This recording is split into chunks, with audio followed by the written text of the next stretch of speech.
저는 20대 후반 그리고 30대 초반 그리고 중반까지 100주년 기념교회를 담임하셨던 이재철 목사님의 영향을 참 많이 받았습니다. 특히 목사님 설교에 정말 많은 은혜를 받았고, 그렇게 안 됐지만 목사님처럼 설교하고 싶었던 적이 있었습니다. 제가 설교 제목을 여러분 보시면요, 그냥 성경 본문에 나와 있는 것들을 그대로 따서 이렇게 많이 하거든요. 사실은 설교학을 배울 때는 그 제목이 중요하다, 제목을 잘 지어야 한다, 이런 가르침도 받았지만은 이재철 목사님 영향 때문인지 몰라도 그냥 최대한 말씀 속에서 제목을 찾아내려고 노력하는 편입니다. 그러다 보니까 목사님께서 그 저술하신 책들도 제가 빠지지 않고 다 읽었었는데요, 그 중에 한 권이 참으로 신실하게 하라고 하는 책입니다. 목사님께서요, 그 예전에 스위스 제네바 한인교회를 담임하셨던 적이 있습니다. 그때에 유럽 지역에 흩어져 있는 많은 청년들과 함께 말씀을 나누셨는데, 그 내용들을 모아가지고 책으로 엮은 것이 바로 참으로 신실하게입니다. 우리 청년들 그 책 한번 꼭 읽어보면 좋겠습니다. 제가 그 책을 참 감동 있게 읽었는데요, 거의 20년이 지났지만은 그 책에 이런 대목이 아직도 기억에 납니다. 제가 오늘 여러분들에게 소개해 드리려고 찾아봤는데 그 책이 없더라고요. 그래서 급하게 이북으로 다시 사서 이제 그 부분을 다시 정확하게 확인하고 여러분들에게 이제 말씀 전하려고 합니다. 목사님께서 스위스 제네바 한인교회에서 담임하시면서 아무래도 그 이제 외국에 나가 살고 있는 성도들의 가정들을 아무래도 신방하고 돌보실 일이 많았지 않습니까? 그런데요, 성도들의 가정마다 대한항공 기내용 담요가 있더랍니다. 그러니까 아이 키우거나 혹은 또 자동차 여행할 때 정말 요긴하게 쓰인다는 거죠. 당시에요, 그런 외국에뿐만 아니라 우리 한국에 계시는 분들 중에서도 이렇게 외국 나갔다 오시면은 비행기에서 이제 대한항공 기내용 담요를 가지고 이렇게 오시는 분이 많았다는 거예요. 불신자들의 경우는 말할 것도 없죠. 그러면서 목사님이 하실 말씀이 뭐냐면은 카드 놀이하거나 화투 칠 때 그만한 게 없다는 거예요. 밑장으로 그게 최고랍니다. 그래서 많이들 가져갔다는 거죠. 어떤 사람은요, 자기 집에 대한항공 기내용 담요 3개 있다고 자랑도 하더랍니다. 그런데요, 목사님이 이런 얘기를 하세요. 그때 당시에 이제 아마 2001년 정도였던 것 같습니다. 그 기내 담요에 붙어 있는 조그만 안내문이 있었다는 거예요. 2가지인데, 첫 번째, 사용 후 기내에 두고 가시기 바랍니다. 이 담요는 기내용입니다. 가져가지 마십시오. 목사님께서 해외여행 경험이 많으셨기 때문에 세계 여러 나라의 항공기를 이제 이용하셨는데, 그때마다 유심히 그 기내용 담요들을 보신다는 거예요. 그런데 전 세계 어떤 항공사의 기내용 담요에도 이거 기내용입니다, 가져가지 마세요 하는 문구가 없더라는 거죠. 목사님의 경험상으로요, 그때까지 지금은 어떤지 모르겠습니다만 그때 당시까지만 해도 그런 안내문이 부착되어 있는 기내용 담요는 대한항공 기내용 담요가 유일했다는 것이죠. 여러분, 그게 뭘 의미하는 걸까요? 그만큼 많은 사람들이 가져간다는 것 아니겠습니까? 그리고 거기에는 크리스찬들도 포함되어 있겠지요. 그러면서요, 이렇게 그 책에 기록하고 있어요. 여러분 한번 잘 들어보세요. 제가 그대로 그 문장을 가져왔습니다. 상당수의 크리스천들이 대한항공 담요를 가져올 때에 승무원이 보는 앞에서 태연히 자기 가방에 넣었겠는가? 혹은 알지도 못하는 주위 승객들 보란듯이 공개적으로 넣었겠는가? 절대로 그렇지 않았을 것이다. 누구도 보지 않는 기회를 포착하여 아무도 몰래 넣었을 것이다. 왜 그렇게 해야만 했을까? 그 이유는 너무나도 간단하다. 그 순간 말은 하지 않아도 자신의 행위가 도덕질임을 알기 때문이다. 문제는 그처럼 남몰래 도덕질을 하고서도 그 순간이 지나감과 동시에 자신이 도둑이라는 사실 자체를 전혀 자각하지 못한다는 것이다. 여러분 한번 여쭤볼게요. 이런 일이 남의 이야기입니까? 여러분 혹시 집에 대한항공 기내용 담요 있지 않으십니까? 혹은 이런 경험, 비슷한 경험을 보신 적 없습니까? 우리는요, 오늘 10계명 중에서 8계명을 함께 살펴보려고 합니다. 8계명 15절 말씀 이렇게 증거하고 있죠. 도둑질 하지 말라. 와타나베 마사미라고 하는 일본 분이요, 도둑의 문화사라고 하는 책을 썼는데 아주 흥미로운 주장을 그 책에서 해요. 훔치다, 도둑질하다라고 하는 영어 표현이 몇 개나 되는가를 한번 찾아봤다는 거예요. 영어로 훔치다, 이제 그런 단어나 혹은 그런 표현들이 몇 개나 될까? 여러분 다 우리 영어 다 뭐 하시잖아요, 그죠? 다 영어 되시죠? 여러분 영어로 훔치다라고 하는 단어가 혹은 그런 표현이 몇 개나 될까요? 제가 제 처한테 물어봤거든요. 저보다 영어를 더 잘해서. 근데 몇 개라고 했는데 틀렸어요. 네. 몇 개라고 했는지까지는 제가 얘기 안 할게요. 터무니없이 틀렸기 때문에. 여러분 몇 개나 될까요? 영어로 훔치다, 도둑질하다라고 하는 단어나 표현. 그래도 대충 틀려주셔야 제가 설교를 하죠. 한 몇 개 정도 될까요? 네? 10개? 또요?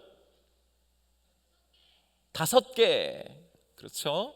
저렇게 자신 있게 틀려주시면 좋죠. 저는. 또요? 50개요? 와, 50개.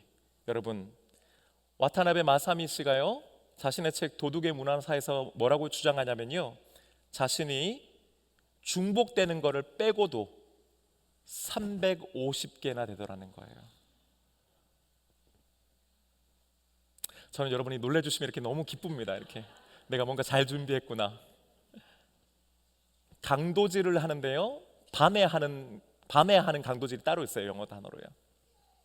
좀도둑질하다, 속여 빼앗다, 약탈하다, 표절하다, 훔치다, 강탈하다, 노략질하다, 속여서 빼앗다 등등 해서, 사실은 이거 제가 영어 단어로 다 얘기할까 하다가 혹시라도 제 영어 단어 그 발음을 또 문제시 삼으셔서 은혜 안 받으신 분이 될까봐, 혹시라도 목사님 발음 안 좋아서 은혜 못 받으실까봐 제가 일부러 그냥 한국말로 번역된 걸 말씀드리는 겁니다. 350개. 여러분 놀랍지요?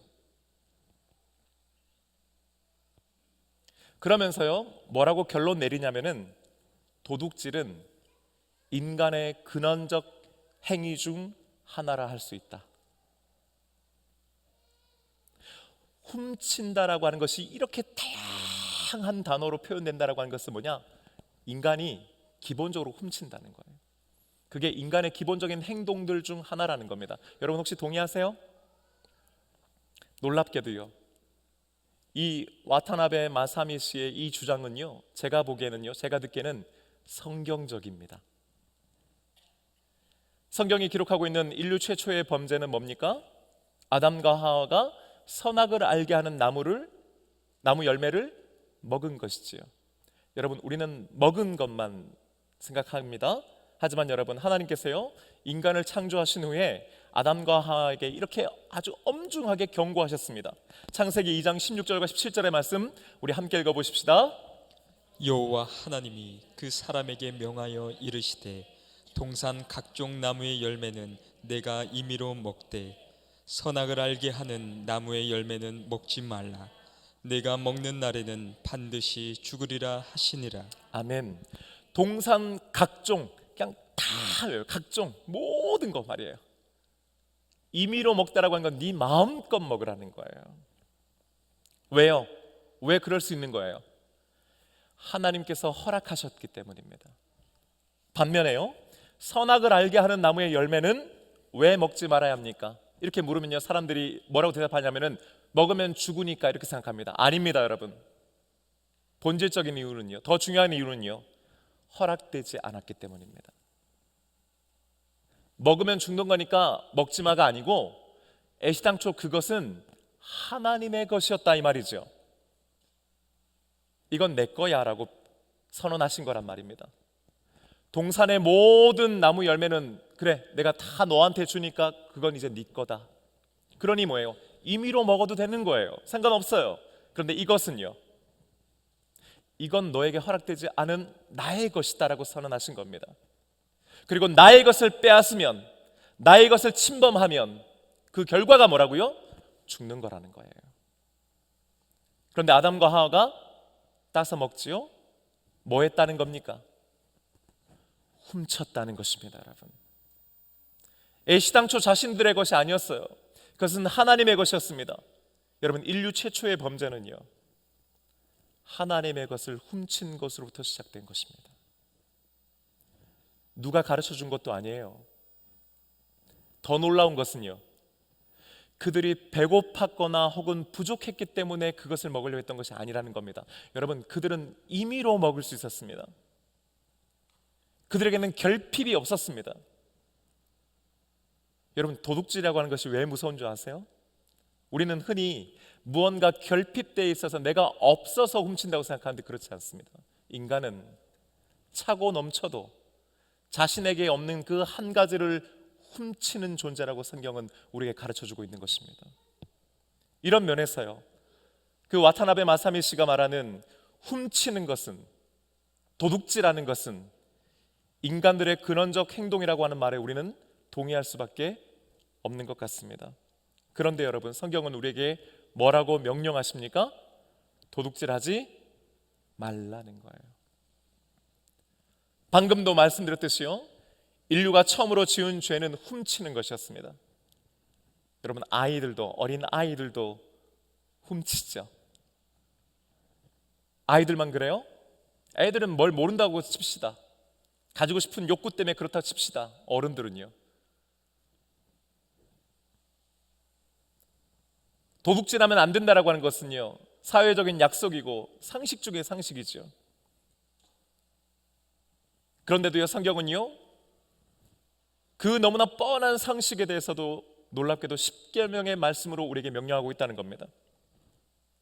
그래, 너희들의 본성이 그래. 훔치는 것은 인간의 본능이야. 대부분의 사람들이 다 그렇게 살아. 그러니까 뭐 어쩔 수 없지 뭐. 안 하도록 노력해. 우리에게 그렇게 말씀하지 않고요, 도둑질하지 말라고 명령하십니다. 그런데요, 도대체 도둑질하지 말라고 10계명에 명령하시는 이유가 뭘까? 왜 이렇게 명령하시는 것일까 하는 거예요. 너무너무 지키기 어려운데, 뭐 다들 그렇게 사는데, 그럴 수도 있지. 오늘 본문에서 도둑질하다라고 하는 말은요, 히브리어로 티그노브라고 하는 단어예요. 티그노브. 그런데요, 이 티그노브라고 하는 단어의 원형이 뭐냐면은 가나브라고 하는 단어예요. 가나브. 근데 여러분, 이 가나브가요, 구약 성경에서만 57번 사용됩니다. 그런데 이 57번 사용되는 것에 공통적인 어떤 뉘앙스, 그리고 강조하는 점이 있어요. 그게 뭐냐면은 다른 사람이 가지고 있는 것, 다른 사람에게 속해 있는 것을 그 사람한테 묻거나 동의를 구하거나 또 그 사람이 몰래 가져오는 것, 여러분, 그게 가나브예요. 그러니까 아는데 힘으로 빼앗는 것 말고요, 여기서 말하는 도둑질은 몰래 가져오는 것, 그게 핵심 포인트란 말입니다. 구약학자인 김지찬 교수님이요, 그의 책 데칼로그에서 그래서 이 부분을 뭐라고 말하냐면은 가나브 동사의 특징은 은밀함에 있다라고 말해요. 그러니까 도둑질의 핵심은 뭐라고요? 은밀함, 몰래 하는 것, 안 들키고 하는 것, 그게 핵심 포인트라는 거예요.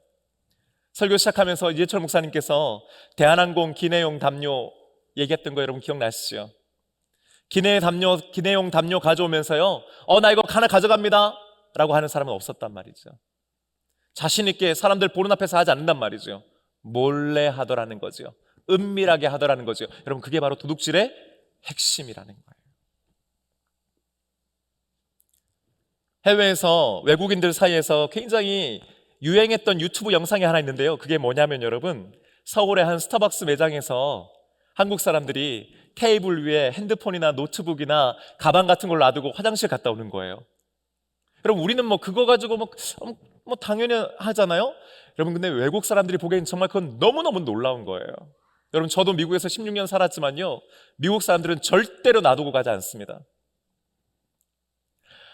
가지고 있어도, 주인이 있어도 여러분 총 가져와서 뺏어가는 나라인데요.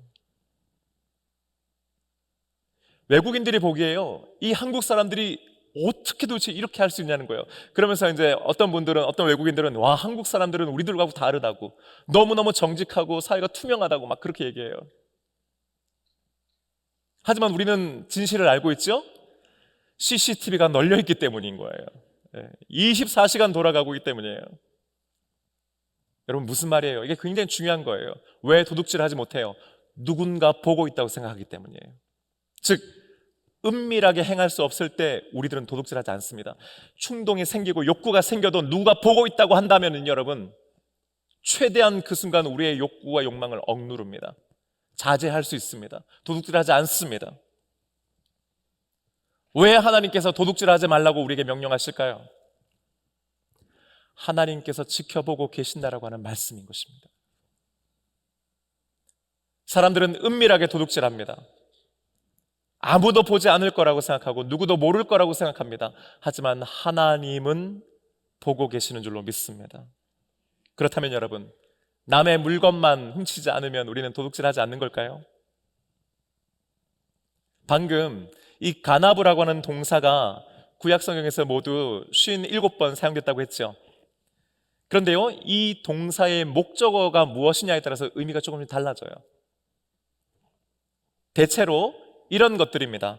소, 양, 염소, 은과 금과 돈이나 물품 같은 것들 도둑질하지 말라라고 대부분 기록해요. 여러분, 이해가 되시죠? 당연하잖아요, 그렇죠? 그런 것들은 훔치면 안 되는 거잖아요. 자, 그런데 여러분, 여기에는요, 놀랍게도 이 가나브 동사가요, 사람도 목적으로 써요. 즉 뭐냐, 사람도 훔치지 말라는 거예요. 뭐 하지 말라? 납치하지 말라는 거예요. 자신의 어떤 필요와 목적에 의해서 누군가를 훔쳐오는 것도 역시 가나브 동사예요. 근데 여러분, 그 가나브, 만약에 누군가를 훔치면 어떻게 되느냐? 출애굽기 21장 16절 말씀입니다. 함께 읽어봅니다. 시작. 사람을 납치한 자가 그 사람을 팔았든지 자기 수하에 두었든지 그를 반드시 죽일지니라. 아멘. 사람을 훔치는 것에 대한 결과는요, 죽음이에요. 심지어 여러분, 사무엘하 21장 12절에 보면요, 사람의 시신도 훔칩니다. 그러니까 사람의 시신을 몰래 가져와요. 사울 왕이 전사합니다. 근데 그 사울 왕의 시신이 방치돼요. 근데요, 이스라엘 사람들이 몰래 그 시신을 가져오는 것도 여러분, 재미있는 건 가나브라고 하는 동사를 썼어요. 그러니까 몰래 가져오는 거, 그게 가나브의 본질입니다. 여기까지는 여러분 이해가 되죠? 소나 양이나 염소, 돈과 뭐 물질, 뭐 사람 납치하는 거, 그렇죠? 우리 그러면 그렇게 하면 안 되지. 그런데 놀라운 건요, 사무엘하 15장 6절의 말씀입니다. 여러분 함께 읽어보십시다. 시작. 이스라엘 무리 중에 왕께 재판을 청하러 오는 자들마다 압살론의 행함이 이와 같아서 이스라엘 사람의 마음을 압살론이 훔치니라. 아멘. 압살롬이 뭘 훔쳤다고요? 마음을 훔쳤대요.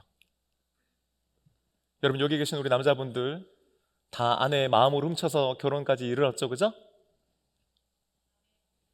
아멘 한 분 하시고요. 네. 이럴 때 대답하셔야 집에 가시는 길이 평안한데. 여러분, 압살롬이 백성들에게 참 잘합니다. 호의를 베풀어요. 억울한 사연을 가지고 와서 재판을 받으려고 하는데 내 마음대로 안 되는 거예요. 내가 보기엔 내가 너무 억울한 거예요. 돈이 없고 힘이 없고 백이 없어서 내가 당하는 것 같은 거예요. 그런 얘기들을 압살롬이 가서 다 들어주는 거예요. 그러니까 민원도 해결해줘요. 여러분, 백성들의 입장에서 얼마나 그런 압살롬이 고마웠겠습니까? 그렇죠? 그런데 성경은요, 압살롬이 백성들을 잘 보살폈다, 그들에게 호의를 베풀었다고 기록하지 않아요. 저들의 마음을 빼앗았다, 훔쳤다라고 증거합니다. 왜입니까? 압살롬은 자신만의 의도를 가지고 있었기 때문이에요. 그게 뭐였습니까? 아버지를 끌어내리고 자신이 왕이 되는 것이었습니다. 그러기 위해서 민심을 자신에게 끌어모으기 위해서 그런 행동을 은밀하게 한 겁니다. 내가 이렇게 도와주는 건 내가 당신 해가지고 내가 당신 도와줘서 당신이 나 좋아하게 만들려고 하는 거야, 이렇게 말 안 하잖아요. 자신의 의도를 뭐예요? 은밀하게 숨기면서, 그렇죠? 그러는 사이에 그 사람의 마음을 내가 빼앗는 거다라는 거죠. 백성들은 그런 absalom의 의도를 모릅니다. 그냥 왕자인데도 너무너무 사람이 좋다는 거죠. 왕자인데도 너무 겸손하고 왕자임에도 불구하고 나 같은 사람의 이야기를 들어주는 좋은 사람이라고 생각하는 거죠. 힘들고 어려울 때 다른 사람 몰라도 이 사람 찾아가면 해결된다고 생각하는 거죠. 그러는 사이에 은밀하게 몰래 사람들의 시선, 사람들의 관심, 사람들의 환심, 그걸 자신의 것으로 만드는 것, 여러분 기억하세요. 성경은 이것을 사람의 마음을 훔치는 것이라고 기록하고 있습니다. 사랑하는 여러분, 교회 안에서도 성도들의 마음을 훔치는 사람들이 있을 수 있습니다.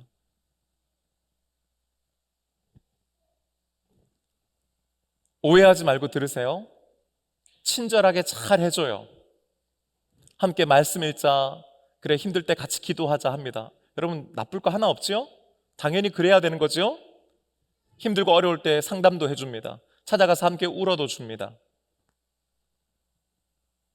그런데요, 교묘하게 사람들을 자기 쪽으로 끌어당깁니다.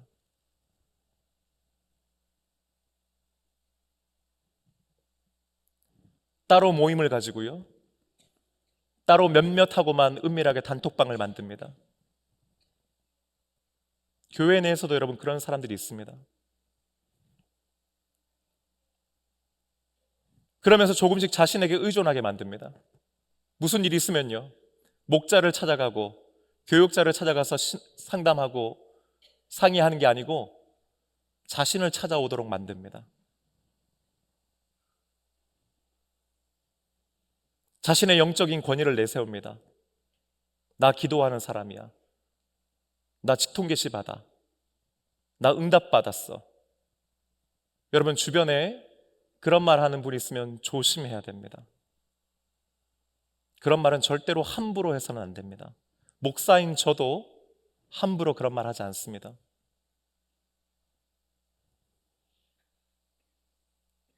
자신의 영적인 권위를 부풀리고 자신의 영적인 권위를 내세우면서 자기 사람들을 교회 내에서 만듭니다.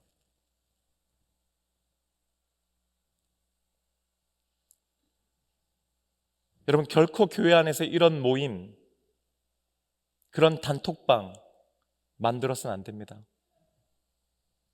담임 목사나 목회자들이 알지 못하는 개인적인 모임, 기도 모임, 성경 공부 모임 따로 만들지 마십시오. 순수한 의도이고 말씀 보고 기도하자는데 그거 나무랄 사람은 없습니다. 중요한 건요, 오픈하지 않는다는 겁니다. 그러면서 몇몇끼리만 따로 자기들끼리 합니다. 여러분, 건강한 거 아닙니다. 우리들끼리만 모이자, 너만 알고 있어. 괜히 목사님 바쁘신데 목사님한테 얘기하지 마. 여러분, 그렇지 않습니다.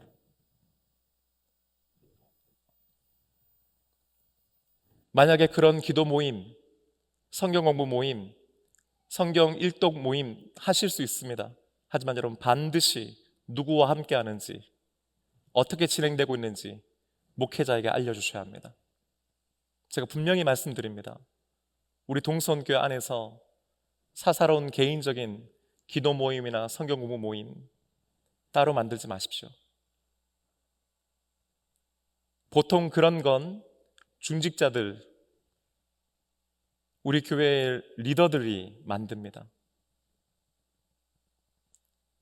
영적인 권위를 내세워서 사람들의 마음을 훔치는 것이 될 수 있으니까 여러분 조심하셔야 됩니다.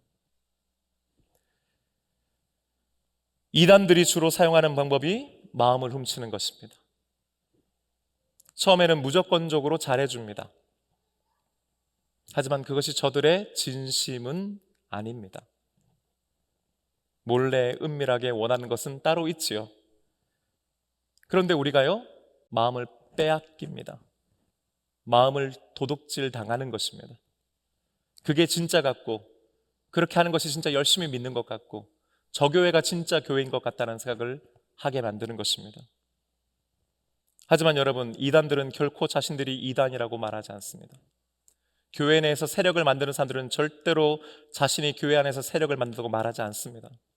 여러분, 도둑은 절대로 자신이 도둑이라고 말하지 않습니다.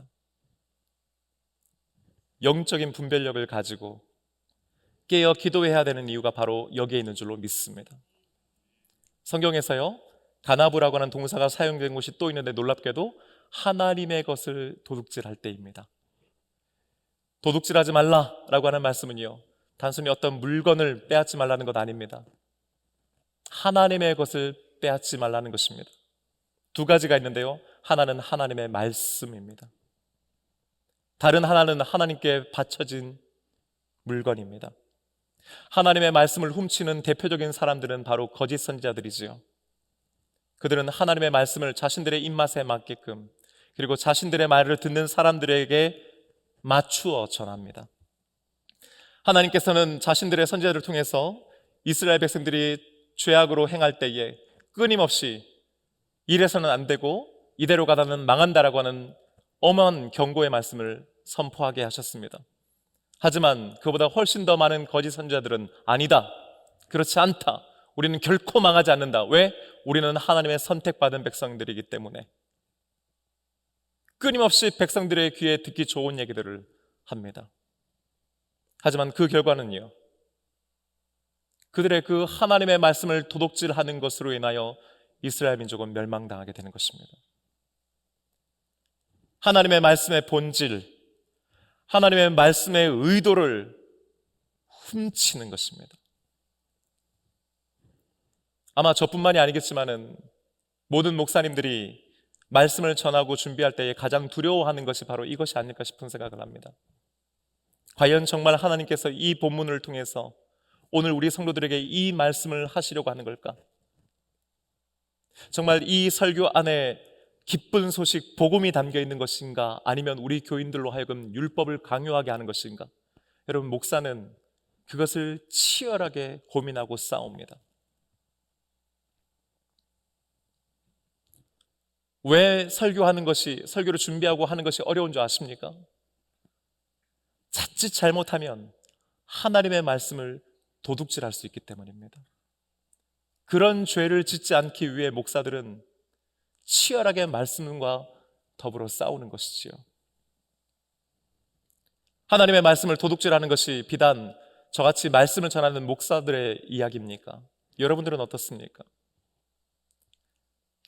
하나님의 말씀을 자꾸 자신의 신앙과 기분과 경험, 상황에 따라서 취사 선택합니다. 어떤 말씀에는 힘있게 아멘하지만은 또 어떤 말씀은요, 매몰차게 뒤돌아섭니다. 사랑하신다, 구원하신다, 용서하신다고 하는 말씀은 좋아합니다. 하지만 그렇게 살아서는 안 된다, 그것은 망하는 길이다, 결코 허용되지 않는다라고 하는 말씀에 대해서는요, 여러분, 그것은 불순종의 문제가 아니라 오늘 본문 말씀에 의하면 그것은 하나님의 말씀을 도둑질하는 것입니다. 하나님께 드려지는 물건도 마찬가지지요. 예수님께서는 예루살렘 성전을 정화하시는 사건을 일으키셨습니다. 이때 예수님께서 하셨던 말씀이 뭡니까? 마태복음 21장 13절의 말씀 우리 함께 읽어보십시다. 그들에게 이르시되 기록된 바 내 집은 기도하는 집이라 일컬음을 받으리라 하였거늘 너희는 강도의 소굴을 만드는도다 하시니라. 아멘. 강도의 소굴을 만드는도다. 하나님께 드려지는 재물을 가지고 장난치는 겁니다. 사기치는 겁니다. 그것으로 이윤을 얻는 겁니다. 도둑질하는 강도의 소굴, 그것이 바로 예수님 당시 예루살렘 성전의 모습이었습니다. 어디 그것뿐입니까? 여기에는 하나님께 드려지는 헌금도 포함됩니다. 우리는 우리가 가진 모든 것이 하나님으로부터 온 것이요 하나님께서 우리에게 주신 것을 믿음으로 고백하는 사람들인 줄로 믿습니다. 그리고 그것에 대한 감사의 신앙적인 표현 중 하나가 바로 헌금이라고 우리는 믿습니다. 그렇게 우리는 자발적으로 하나님께 헌금하는 것인 줄로 믿습니다. 그런데 여러분, 헌금은 동시에 하나님의 명령이라고 하는 사실도 알고 계십니까? 하나님께서는 분명히 그 10분의 1은 여호와의 것이니 하나님의 성물이라고 선언하셨습니다. 그리고 11조와 또 구제 헌금과 선교 헌금과 감사의 예물과 여러 가지 예목으로 하나님께 예물을 드리라고 명령하고 있습니다. 대신에 그렇게 하였을 때에 우리들이 어떤 복을 받게 되는지도 역시 분명하게 우리에게 약속해 주셨습니다. 오늘날 많은 성도들이 헌금을 하나님께서 우리에게 주신 감사에 대한 신앙 고백으로 드린다라고 하는 것은 정확하게 알고 있습니다. 문제는 그러다 보니 할지 말지를 내가 결정합니다. 자발적으로 하지 왜 그걸 강요하냐고 묻습니다. 헌금 얘기하면은 싹군 목사라고 하는 소리까지 듣습니다. 저도 그게 무서워서 헌금 얘기 잘 안 합니다. 헌금하라고 하면 성도들이 부담 가지고 싫어합니다. 헌금하라고 한다고 교회를 옮기는 분들도 전 본 적이 있습니다.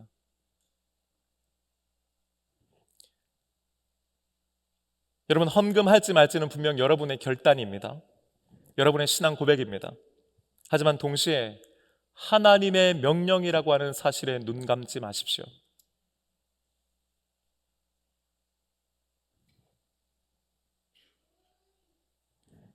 도둑질하지 말라고 명령하십니다. 여러분, 위에 언급했던 것들만일까요? 그렇지 않지요. 요즘은 스트리밍 서비스가 너무 보편화되어 있지 않습니까? 그런데 예전만 하더라도요, 노래 어떻게 들었어요, 여러분? 카세트 테이프로, CD로요. 전문 용어로는 굽는다고 합니다. 복사해가지고요, 여러분.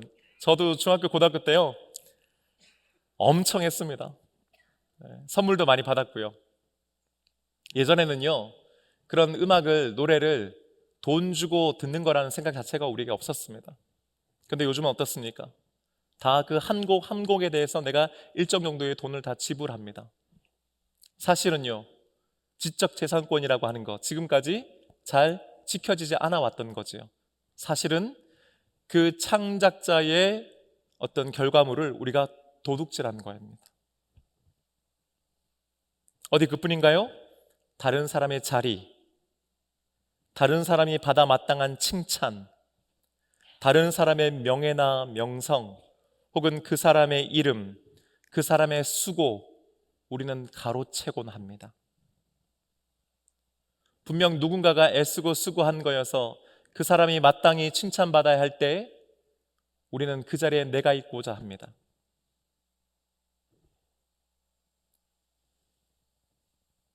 누군가가 주목을 받아야 되고 누군가가 스포트라이트를 받아야 될 때 그렇지 못하면 우리는 화를 냅니다. 그 자리를 내가 훔치고 싶어 하는 것입니다. 하나님께서 마땅히 받으셔야 되는 영광이 있습니다, 여러분. 저와 같은 많은 목사들이 정말 조심해야 되는 것, 하나님께서 받으셔야 되는 영광을 훔치는 것입니다.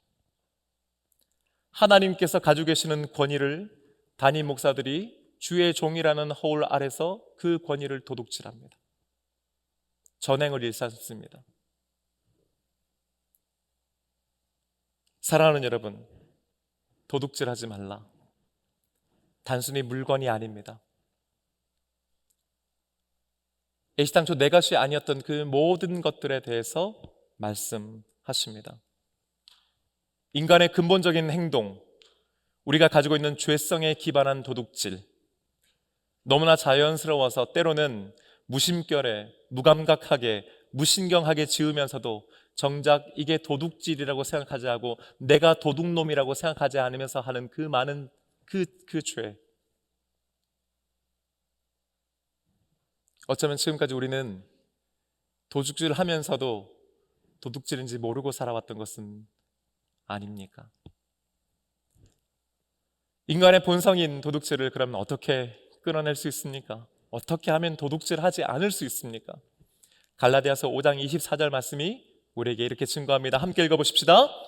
그리스도 예수의 사람들은 육체와 함께 그 정욕과 탐심을 십자가에 못 박았느니라. 할렐루야. 아멘. 이게 내 힘으로 안 됩니다, 여러분. 우리 안에 있는 죄성은 우리보다 훨씬 더 강합니다. 오늘 이 말씀 듣고 우리가 아멘 하지만 우리는 내일 아침 또다시 도둑질할지도 모릅니다. 그렇게 여러분 날마다 십자가 앞으로 나가야 하는 줄로 믿습니다. 방법은 그것밖에 없습니다. 하나님께서 보고 계십니다. 하나님의 CCTV는 24시간 돌아갑니다. 더불어 여러분, 우리가 적극적으로 하나님 앞에 나가 그 십자가 앞에 우리 자신을 내어놓고 우리의 정욕과 탐심을 매 순간 매일 십자가에 못 박아야만 도둑질하지 않는 삶을 살아갈 수 있는 줄로 믿습니다.